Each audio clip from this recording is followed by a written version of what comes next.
Hello fellow gamers, welcome back to my channel. This is my new series, a Let's Play series. Sort of a playthrough games that I haven't played yet. And today I'm going to play Disco Elysium. If you guys enjoy this kind of content, smash that like button and don't forget to click subscribe. So without further ado, let's get into the game.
There is nothing, only warm primordial blackness.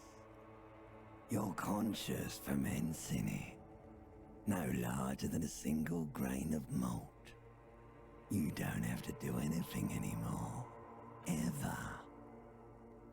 Never, ever. Never, ever, ever, baby. An inordinate amount of time passes. It is utterly void of struggle. No ex-wives are contained within it. You got it, sweet brother. Nothing upon nothing upon nothing. Coming right up, sir. Smooth passage. All right. Nothing town to fuck all borough.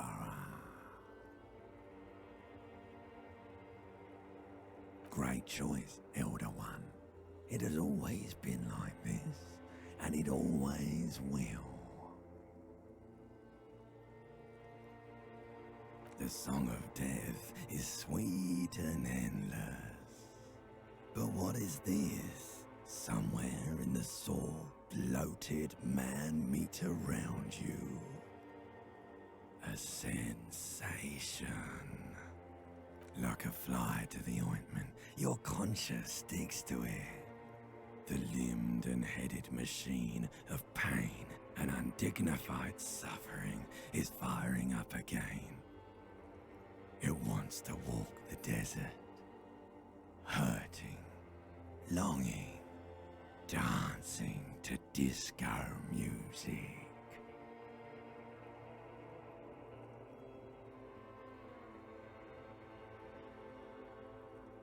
The stench of liquor rises from your mouth, and with it, an ungodly headache.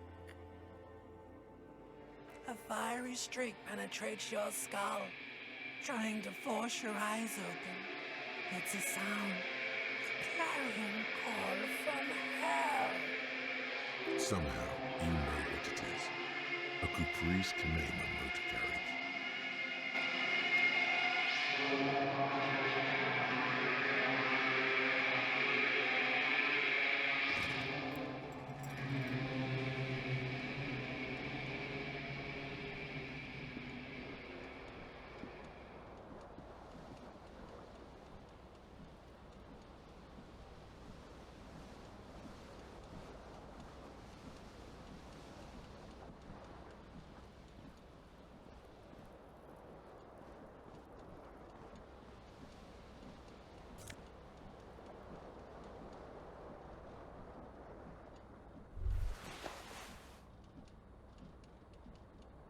You hear a jingle.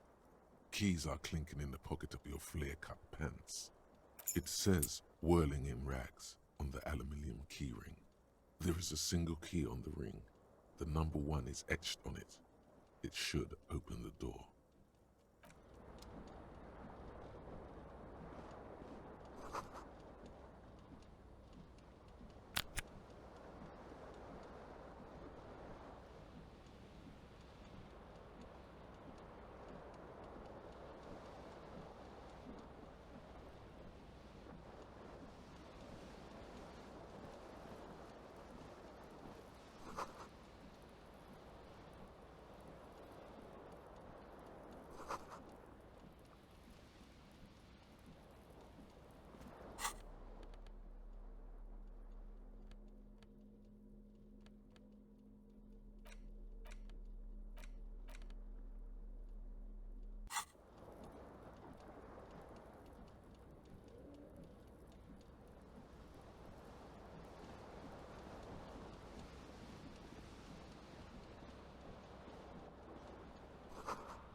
This fan has 2 chain pull switches.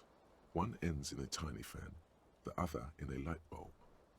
A truly horrific necktie has somehow attached itself to one of the blades.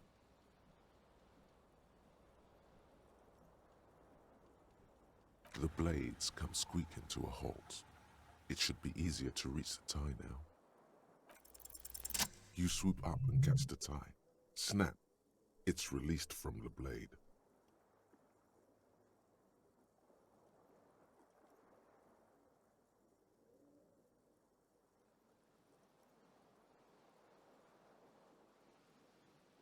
What you have in your hand is a truly hideous necktie, with 4 or 5 different patterns. The knot reminds you of a noose.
hangs above a bent and broken sink. In a fierce discharge of masculine energy, someone has ripped half the faucet off. Was this not the same Elo that founds empires and lays waste to cities, virile, uncaring towards the little things? Probably not, no. Hot water sprays from the faucet's base, and steam covers the mirror. You cannot see yourself, just a vague impression of a man. Suddenly, you realize you have no memory of the face that awaits you there, underneath the soft vapor. As you slowly reach your hand towards the surface of the mirror. Abort, you clearly have not thought this through. You won't like what you see there, and you will never unbecome it.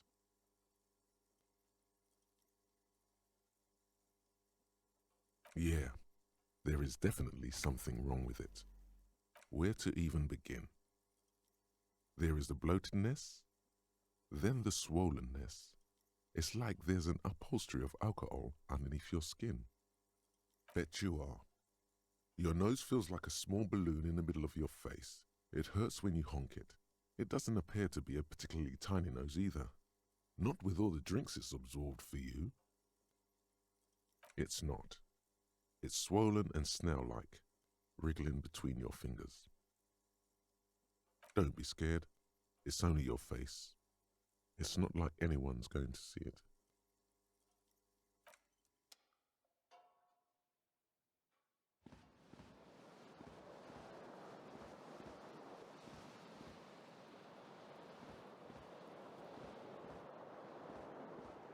The window stands broken in its frame. Cold wind blows in. The shards face outward. Whatever broke this window came from the inside. A fine web of scarring covers the back of your right hand, but none of it is recent. More likely a projectile than a held object. There are no fragments on the floor from pulling a tool back in after impact. It is too large for a bullet, yet too small for a piece of furniture. You're looking for something heavy and larger than your fist.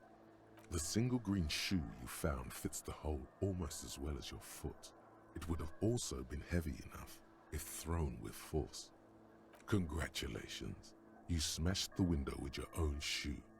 Now you only have one. If you're lucky, you could still find the other one on the balcony outside. The door to it should be outside your room. You mean someone else took your shoe off and smashed the window with it? This person also forced the drinks on you. The cool wind gushes in. Your toes curl up from the cold.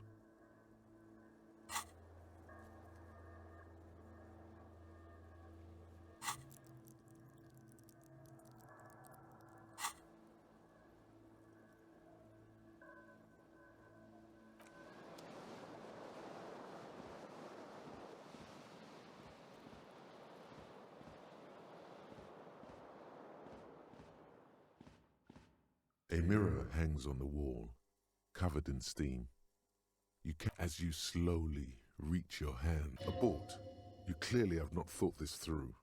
You won't like what you see there. And behold, you have no idea who this thing is, do you? Too late. You clearly have rigor mortis on your face.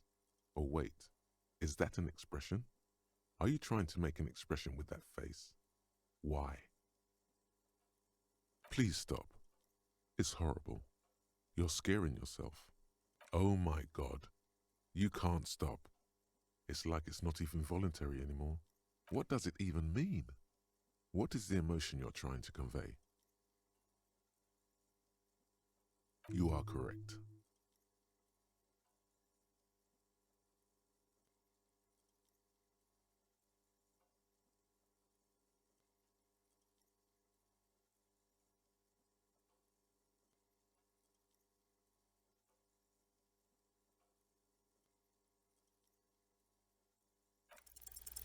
It belongs in the new, the third decade of the current century.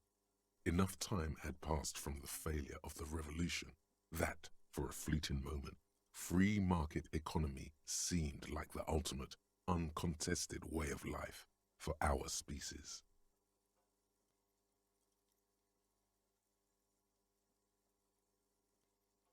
Things were good. It was smooth sailing. People made gold and champagne-tinted interiors and facades to suit the times, calling this the new style. But more importantly, disco happened. For Revachol, your city, that meant only one thing: Guillaume le Million. If it doesn't rhyme, you're not pronouncing it right. Out of the dazzling swirl of disco music, in an open-air boîte de nuit somewhere in Revachol West, Guillaume's blonde mane appeared on the screen. He sang some bullshit. Then he made the expression.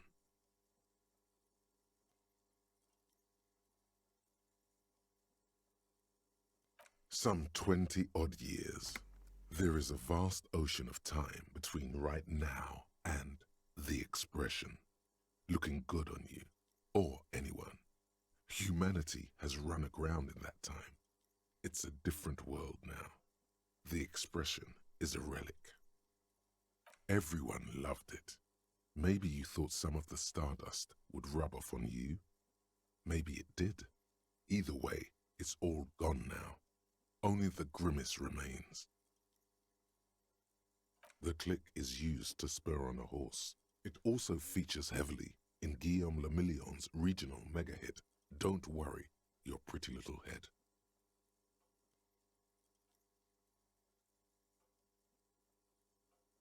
You have some understanding of the near history of disco. The rest is darkness, aside from the useless fact that the motor carriage outside was a caprice canema. It doesn't have to be. You can swoon over Guillaume and his champagne-corked smile whenever you want to. Maybe some of the stardust will return.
There they both are.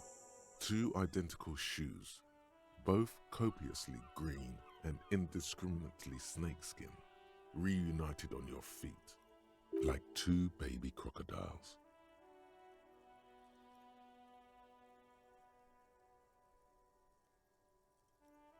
Good, they're balanced, comfy. Feels like the only good thing about you right now, truth be told.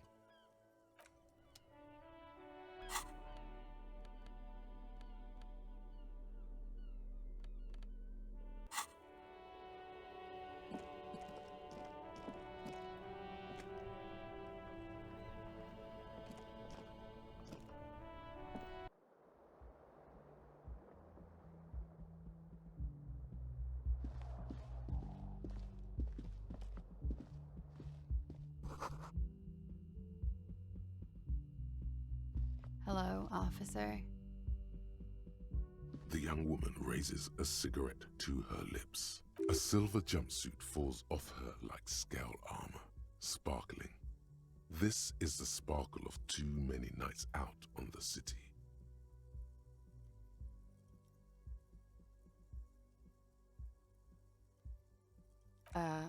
No.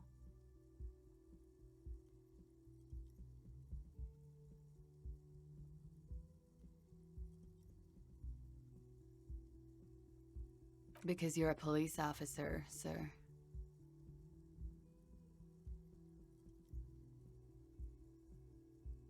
I am, yes.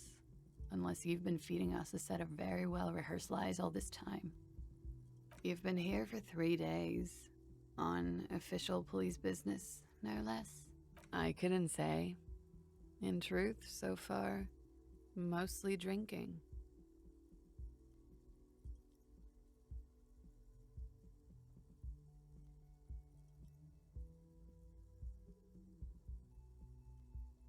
Could it be because of the drinking? Could it be because of the drinking? Don't be so harsh on yourself. They let almost anyone be a police officer.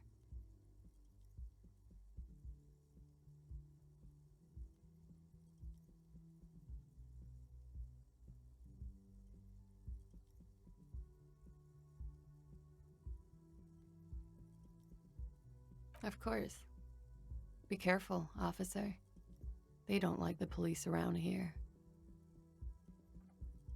She looks back at you, a light glinting off her eyes. Goodbye.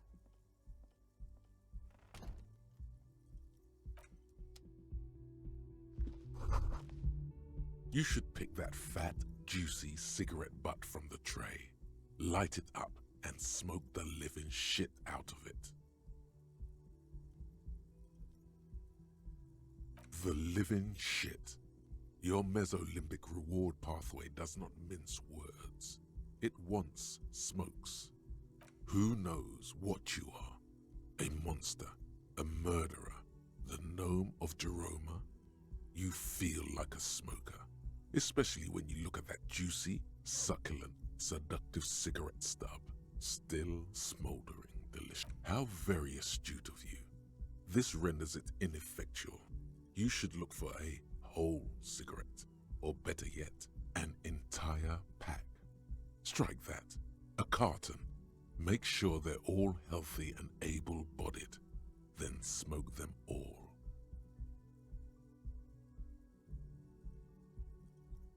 Good. Thinking about yummy cigarettes in your mouth is the next best thing. Make sure you think about juicy sticks of tobacco all the time, though. It doesn't count if it's not all the time. And when you're done thinking about them, graduate to getting them.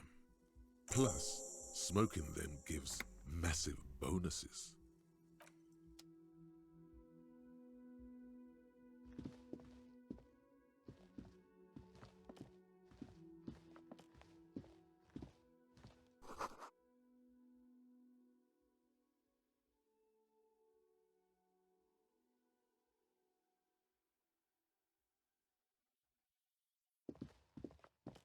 The door is closed. There is no answer. You hear the shower being turned on, somewhere inside. A tremendous loneliness comes over you. Everybody in the world is doing something without you.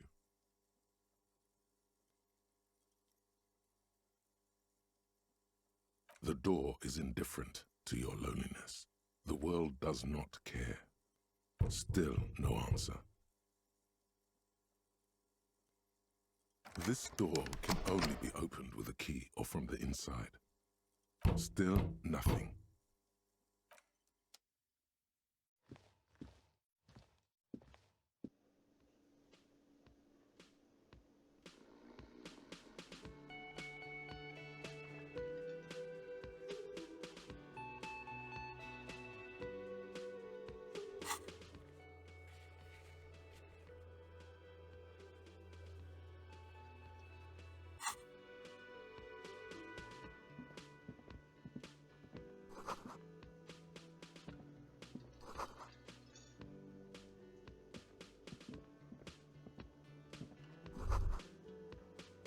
You should totally sing karaoke here, the first chance you get.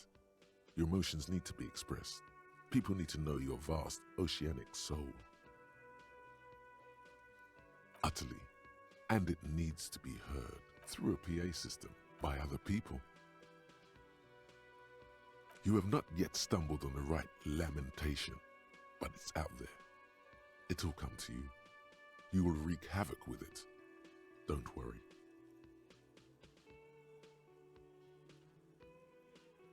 No, don't sing the happy song. It's stupid. Sing the sad song. It's profound.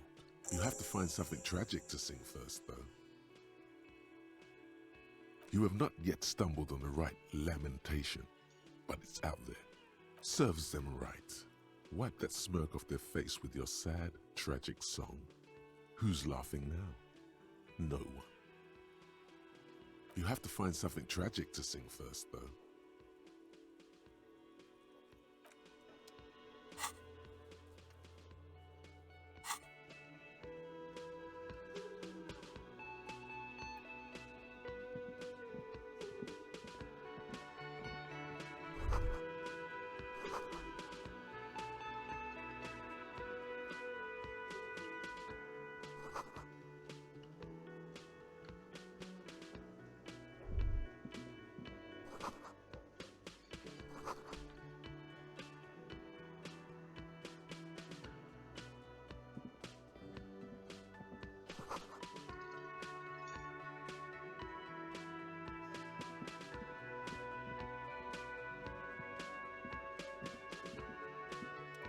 A man in his late 20s stands behind the counter, inspecting a stuffed seabird.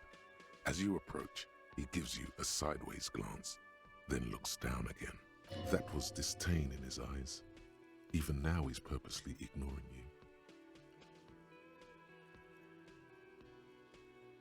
A competent work of taxidermy. The white and brown seabird lies among piles of coasters and drying mugs. One of its wings broken. The man is trying to mend it. Looks like the bird was ripped off the shield that was used to mount it, most likely on a wall. This is the Great Skua. The seabird is the symbol for the discovery of the Insulindian Isola, the part of the world you are in right now.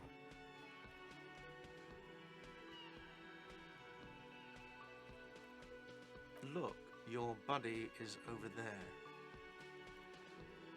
Why don't you go and talk to him, okay? He pretends not to hear you. Concentrate. Oh no, you're a hero. A real hero cop. Could the massive property damage upstairs have anything to do with this? Am I? Or did you ride in, take the body down, solve the murder, and not trash my hostel room? Oh, it's not? You're right, it's not. No, I'm not the bartender. I'm the cafeteria manager. I have 3 cafeterias to manage. 3. Sylvie tends the bar here, not me. I'm only standing in. She just, you know. His eyes dart from left to right. This man isn't lying, but he is hiding something. So now you're a cop. Oh, forget it.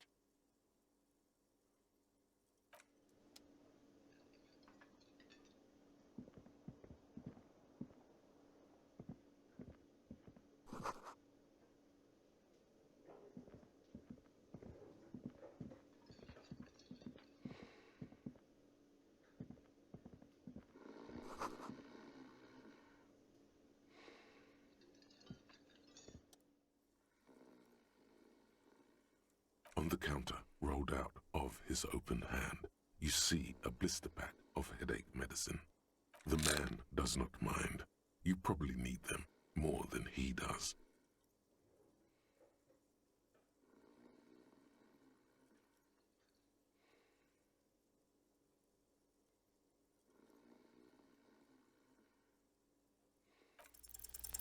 There is only one way to wake this bone idol from his slumber.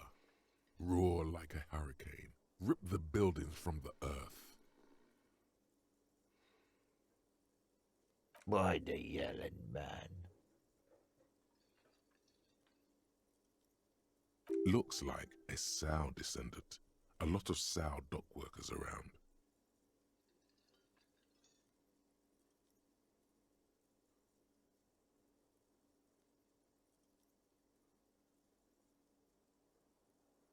Wait, what?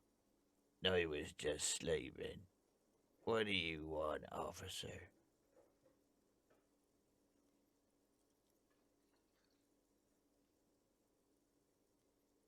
That's the name of my employer.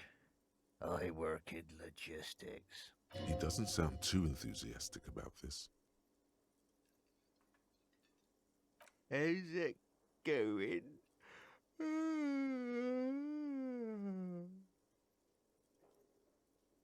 Haven't you noticed what's going on outside? We're in the middle of a strike down at the harbour, trying to force some sense into the executive board of Wild Pines. For one, I could use some more shut-eye in the mornings.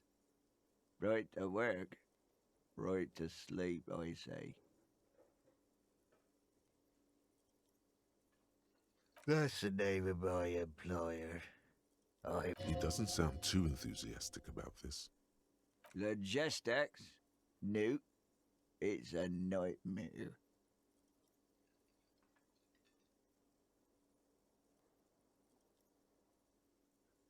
They got it. Majorette's got it. He's guarding the gate. I'm just getting some sleep. Or was. We are. The workers. The union. We know what we need. What's right for us. Okay. I guess there's also Everard. He's in charge of the union. He's smart. Knows how to negotiate. He's got our back.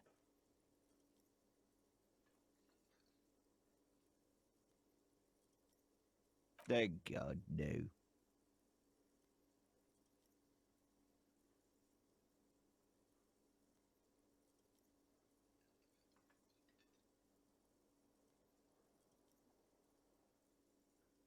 The worker stares at you, his eyes dry from sleep. A web of wrinkles covers his tanned forehead. I don't know what you're talking about, kind sir. Thank God, no. The worker stares at you. I don't know what you're talking about, kind sir. Thank God, no. The worker stares. I don't know what you're talking about, kind sir. Indeed. Help yourself to some. Wait, no. Oh, it's empty. Sorry about that, pal. The dock worker doesn't answer. His head is already back down on the table, in sweet sleep.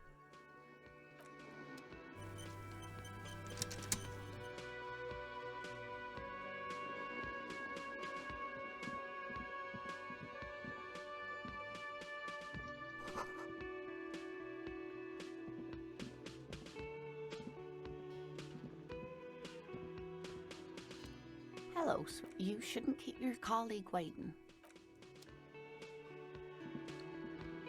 A bespectacled man, as you approach, he narrows his eyes. Hello, I'm Kim Kitsuragi, Lieutenant, Precinct 57. You must be from the 41st. You realize he's waiting for your name.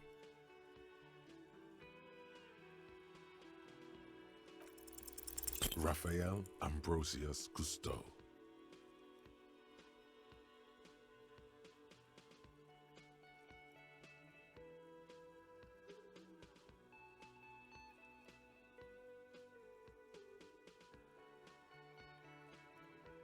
Yes, it is. Raphael Ambrosius Cousteau is one classy name for one classy cop. Say it. Yes, well.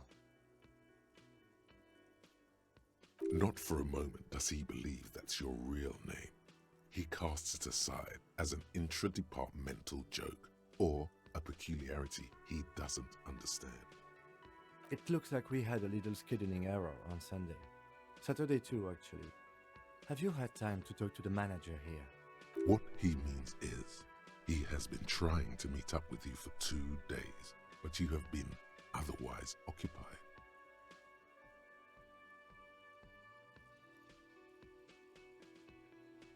If you don't mind, we should talk to him again. Ask him for a rundown of the area, now that I'm here as well. It also wouldn't hurt to assure him the police are finally here. In full force, I mean. Have you mapped out the initial interviews?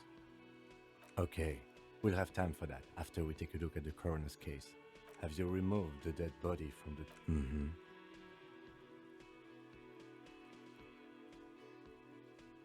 Sure, but did you take it down from the tree? So, the body is still in the tree. This is the first time you detect a weariness in the lieutenant's voice. It is obvious he would have preferred for the body to no longer be in the tree. Where it has been hanging for 7 days straight. We should go there as soon as we are done talking to the owner. We all feel that way sometimes. There is no such thing as a police officer, I'm afraid. What remains is that there is a dead body in the tree. Someone has to figure out who put it there.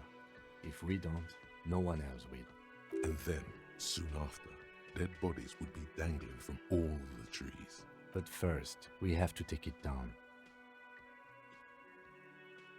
I was sent here to meet a detective from Precinct 41. You have the insignia of the Citizens Militia on your sleeve and on your back. I suppose you could be impersonating him. You could have gotten the insignia from the black market or forged it. But for now, I'm going to set those possibilities aside. I'm not from the Inspectorate General. Inspectorate General means internal affairs. What he's saying is, he's not from the Rat Squad and isn't supposed to suspect such things.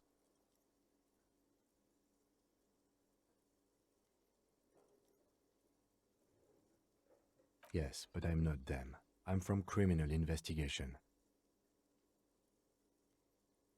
Yes. They're not just white rectangles. They bear a halogen watermark with the letters RCM and a pattern resembling the street grid of Revachol West. I would ask you to step into the headlights of my motor carriage, but again, it's none of my concern. I just need you to do your job. You mean you don't have a badge?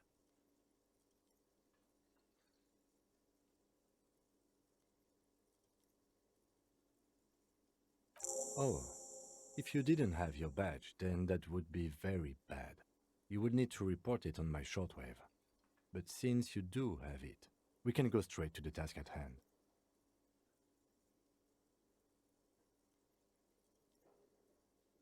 After you, officer.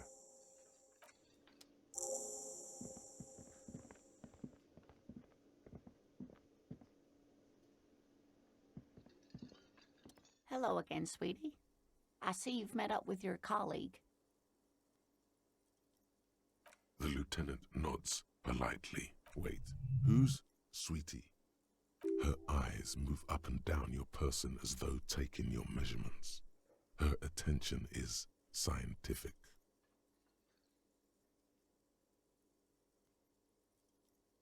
You're a handsome man, officer, with your mustache and your chiseled jaw and that silly dimple on your chin. But dear, you're not for me. I'm too old and too married besides. You must forgive me. I'm getting so scatterbrained. I completely forgot to introduce myself. I'm Lena. My husband Morel and I are staying with our friend Gary just down the street, but I come here for tea when they're away. This Lena is wacky enough for the motley crew. Hire her on the spot. Of course, dear. Good luck with your case.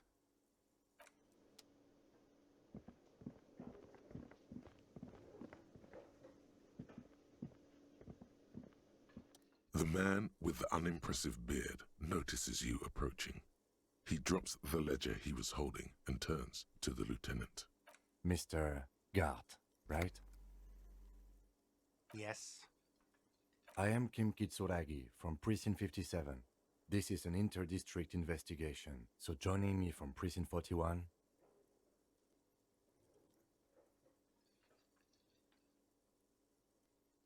Right. Now, I know it took us a while to arrive at the scene.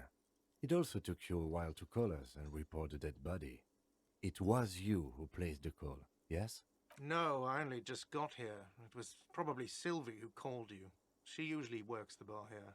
I'm only temporarily taking over her duties. Do you have her number? As a matter of fact, I do.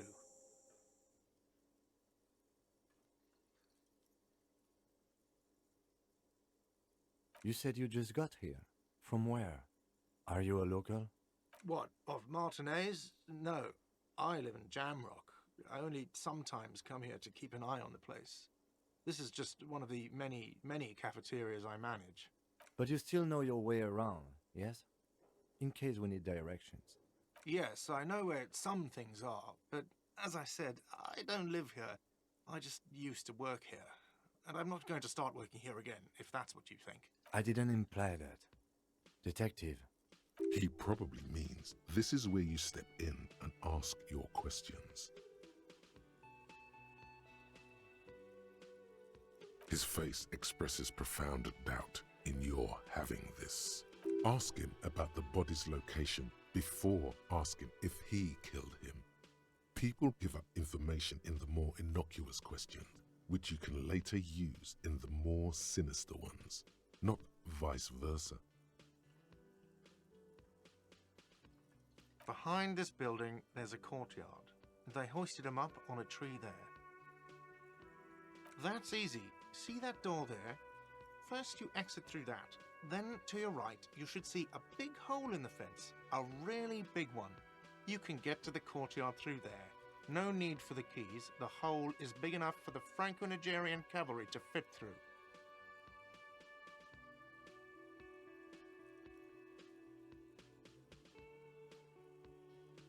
I don't know who killed him. I'm not the police. That's your job. This is it. He said they hoisted him up on a tree. Who is this they, if he doesn't know?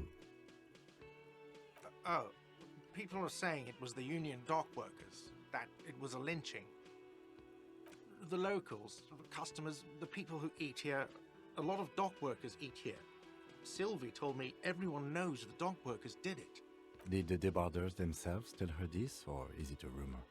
I don't really know. You'll have to ask her. I would suppose it's because they have nothing better to do. You mean the strike?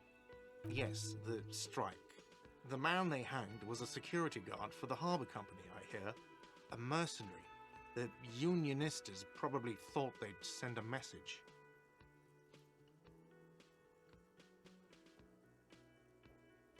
The lieutenant turns the page in the little notebook he's been scribbling in. Haven't you asked me that already? What is it with you and this woman? She has nothing to do with this. Okay, you got me.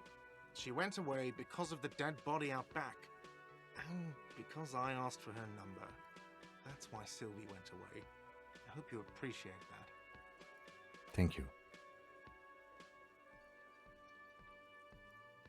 Is it? Because I thought you were supposed to be investigating the lynching, not my employer conduct. Forget it. Let's go. Not so fast. You owe me 130 real.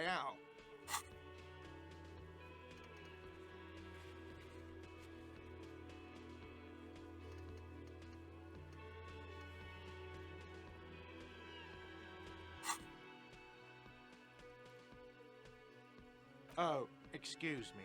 You owe me 130 real. The IIR, or Inter-Isolary Real, is the global reserve currency. Whatever part of the world you're in right now, it's safe to assume he means you owe him some money.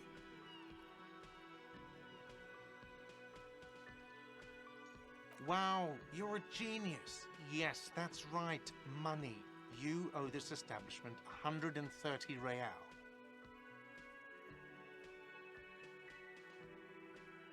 Let's see.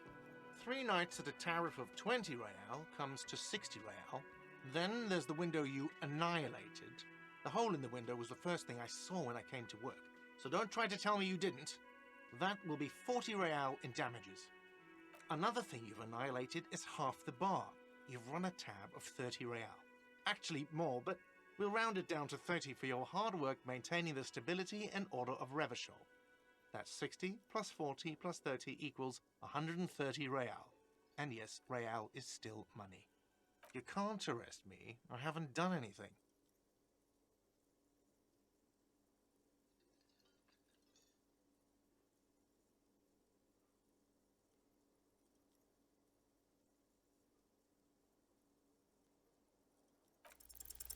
Did someone order a vague, farcical reading of the law? More than one pops into your head.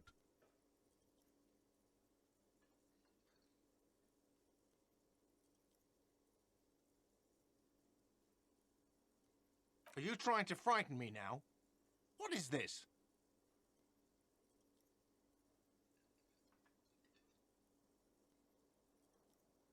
Fine.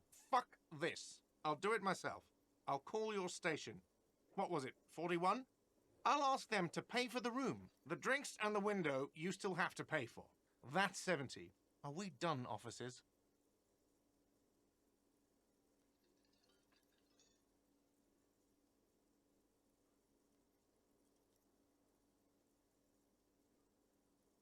The ledger does. The ledger has a memory. The drinks are non-negotiable. There's no way your station will pay for them.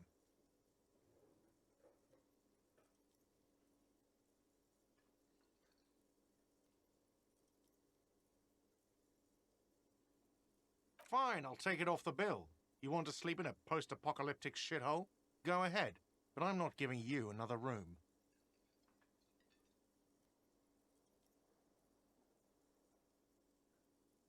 No, not cool. You still owe me 30 for the drinks. If you don't have it by tonight, I'm not letting you back up there. That's enough now, sir. Good day. By the way, where is home? The address is coming up blank, and this place sure isn't it. But you've been at this hostel cafeteria for only 3 nights. Where were you before? You had to be somewhere. Why did you say that?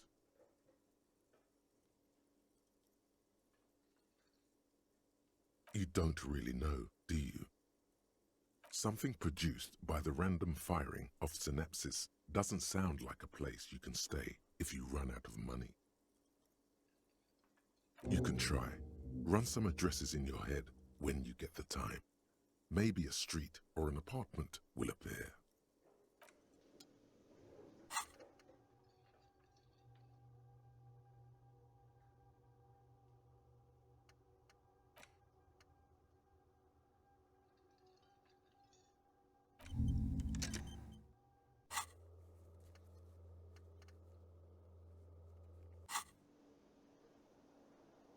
Hello again, guys. So I'm gonna stop it here for now. I will continue this one on the next episode. Again, if you enjoy this type of content, please hit the like button and don't forget to click subscribe. Also, I have another series on my channel and it's called Average Gamer Plays. It's a series where I play games with the difficulty level set on the hardest mode. So if you're into that kind of stuff, please do check it out. And with that, I'm off and I will see you fellow gamers on the next one.